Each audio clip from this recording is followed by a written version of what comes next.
आजचा जो जॉमेट्रीचा पेपर झाला त्याच्यामध्ये जे काही इम्पॉर्टंट क्वेश्चन दिले होते ते सगळेच्या सगळे 40 आउट ऑफ 40 मार्क्स साठी आले होते. तुम्हाला हवं तर गेली व्हिडिओ तुम्ही पाहू शकता.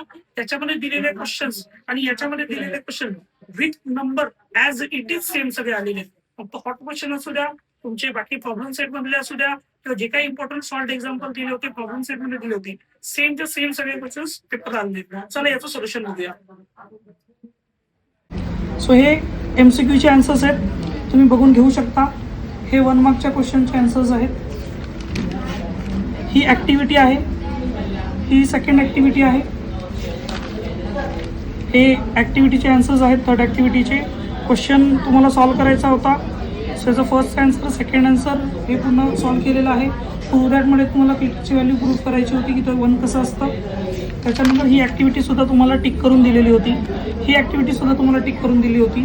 थेरम मी तुम्हाला दिलेले नव्हते, बट जर थेरम जरी केलेला नसेल तर हा क्वेश्चन मी तुम्हाला टिक करून दिला होता आणि हा क्वेश्चन टिक करून दिला होता. तुम्हाला दोनच क्वेश्चन लिहायचे होते. हा क्वेश्चनसुद्धा तुम्हाला टिक करून दिलेला होता, हा क्वेश्चनसुद्धा टिक करून दिला होता आणि हा शेवटचा सुद्धा. सॉल्व तुम्ही प्रॉब्लेम सेटमध्ये जर क्वेश्चन केले असतील त्याच्यामध्ये हे क्वेश्चन कव्हर केलेलं आहे. या टाईपचे क्वेश्चन्स झालेले आहेत, किंवा हा क्वेश्चन जरी तुम्ही सॉल्व केला असेल तरी आन्सर तुमचे आलेले असतील. आता तुम्ही कमेंट करून मला कळवा की तुम्हाला मॅथ्सचा पेपर कसा गेला.